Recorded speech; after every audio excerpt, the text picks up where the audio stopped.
Bonjour, aujourd'hui, on va plonger au cœur d'un des processus les plus fascinants de notre corps, l'inflammation. Un mécanisme absolument essentiel qui peut nous sauver la vie, mais aussi être à l'origine de maladies vraiment redoutables. On va partir d'une situation que tout le monde connaît, une petite coupure. On s'est tous déjà demandé pourquoi, en quelques heures, elle devient rouge, chaude, un peu gonflée et douloureuse. Eh bien, derrière cette petite réaction se cache en réalité un véritable champ de bataille biologique. C'est un balai cellulaire d'une complexité incroyable. Voici donc notre feuille de route pour décrypter ce processus. On va suivre toute l'histoire de l'inflammation, depuis le tout premier signal d'alerte jusqu'à ce qu'on voit à l'œil nu, en passant bien sûr par le déploiement des troupes et, on l'espère, la fin du combat. Alors, première chose, mettons-nous d'accord, qu'est-ce que l'inflammation au juste? C'est beaucoup, beaucoup plus qu'une simple rougeur. En fait, c'est avant tout un mécanisme de survie. C'est une réponse de défense programmée pour neutraliser une menace, que ce soit un microbe ou une blessure, faire le ménage et lancer la reconstruction. Mais, comme on va le voir, c'est une arme qui peut avoir un effet boomerang. Et cette dualité, elle est parfaitement illustrée ici. D'un côté, l'inflammation, c'est le pompier qui éteint l'incendie, qui sauve le bâtiment. C'est le gardien qui nous protège. Mais de l'autre, si ce pompier n'est pas contrôlé, il peut se mettre à tout casser, à inonder les pièces saines et se transformer en une force destructrice qui va causer des dégâts chroniques. Bon, alors maintenant, revenons au tout début. Comment est-ce que ça commence? Comment le corps sait-il qu'il y a un problème quelque part? Tout part de la reconnaissance de signaux de danger moléculaire. Il y en a deux grandes familles. D'un côté, les PEMS, ce sont en quelque sorte les cartes d'identité des microbes, des morceaux de bactéries ou de virus. Et de l'autre, les DEMS. Ce sont des signaux SOS envoyés par nos propres cellules quand elles sont blessées ou en train de mourir. C'est le premier indice qu'il se passe quelque chose d'anormal. Et qui capte ces signaux? Eh bien, ce sont nos sentinelles. Des cellules spécialisées qui sont déjà sur place. On a les macrophages, des véritables patrouilleurs qui surveillent les tissus en permanence, et les mastocytes, qui sont postés à des endroits stratégiques, comme la peau ou les muqueuses.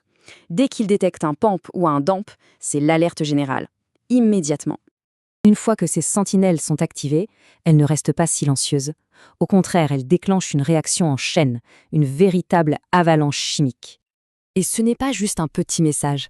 C'est un véritable déluge de messagers chimiques qui est libéré. C'est un appel aux armes, conçu pour être rapide, puissant et s'amplifier très vite. Et les chefs d'orchestre de cette alarme, les voilà, ce sont les cytokines pro-inflammatoires.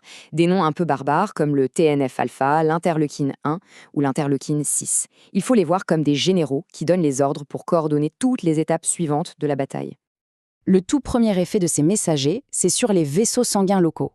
D'abord, ils se dilatent, c'est la vasodilatation, ce qui fait venir plus de sang. Ensuite, leurs parois deviennent plus perméables, un peu comme si elles devenaient des passoires. Ces deux phénomènes sont absolument cruciaux, et on verra tout à l'heure qu'ils expliquent directement ce que l'on ressent. Ok, donc les vaisseaux sanguins sont maintenant prêts, on peut dire que les portes sont ouvertes. L'étape suivante, c'est de faire venir les renforts, les troupes qui sont dans la circulation, directement sur le lieu du combat. Et là, on assiste à un ballet moléculaire en 4 actes. Les premières troupes à arriver, ce sont les neutrophiles.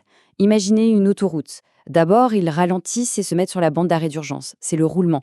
Puis, ils s'arrêtent et se collent à la paroi, c'est l'adhésion. Ensuite, ils se faufilent entre les briques du mur pour sortir de l'autoroute, c'est la diapédèse. Et enfin, ils suivent une sorte de piste olfactive chimique, le chimiotactisme, qui les guide pile au bon endroit. Une fois qu'ils sont sur place, leur mission est claire, faire le grand nettoyage. Ils vont littéralement manger les microbes, les cellules mortes et tous les débris. C'est ce qu'on appelle la phagocytose. Bon, la bataille a eu lieu, les ennemis sont neutralisés. Mais une réponse efficace, c'est aussi une réponse qui sait s'arrêter. Sinon, c'est la catastrophe. Voyons comment le conflit prend fin. En fait, à ce stade, il y a 2 issues possibles. Soit tout se passe bien, c'est la résolution, l'incendie est éteint et on peut commencer à reconstruire. Soit ça dérape et on passe à la chronicité. Là, c'est comme si le feu n'était jamais vraiment éteint, il continue de couver sous les cendres pendant des semaines, des mois, voire des années. Pour que la résolution ait lieu, il faut un programme d'extinction actif. Les neutrophiles, qui sont des soldats kamikazes, meurent de façon programmée. Le corps se met à produire des médiateurs anti-inflammatoires pour calmer le jeu. Et les macrophages, qui étaient des guerriers, changent de métier. Ils se transforment en nettoyeurs et en maçons pour préparer le terrain à la guérison. Voilà, on a vu tout ce qui se passe à l'échelle des cellules. C'est un véritable drame microscopique. Maintenant, on va faire un zoom arrière. Comment est-ce que toute cette agitation se traduit par des choses que l'on peut voir et sentir? Toute cette cascade complexe aboutit à 4 signes majeurs, qu'on appelle les signes cardinaux de l'inflammation. Ils étaient d'ailleurs déjà décrits dans l'Antiquité. Et ce tableau y résume tout parfaitement. La rougeur et la chaleur, c'est tout simplement l'effet de la vasodilatation qui amène plus de sang chaud à la surface. Le gonflement, ou l'œdème, c'est la conséquence directe de la perméabilité des vaisseaux qui laisse fuir du liquide dans les tissus. Et enfin, la douleur, elle est causée par des médiateurs chimiques qui viennent titiller et sensibiliser les terminaisons nerveuses. Tout s'explique. C'est ça qui est vraiment puissant en médecine. Chaque signe clinique, chaque symptôme, nous raconte une partie de l'histoire de la bataille qui se déroule au niveau cellulaire. Savoir lire ces signes, c'est comprendre ce qui se passe en dessous et donc savoir comment agir. Et ça nous amène à une dernière question, absolument cruciale. Que se passe-t-il si l'alarme, si l'interrupteur de l'inflammation reste bloqué sur ON? Eh bien, c'est la porte d'entrée vers l'inflammation chronique, un processus qui est à la base de très nombreuses maladies modernes, de l'arthrite aux maladies cardiovasculaires. Mais ça, c'est une autre histoire.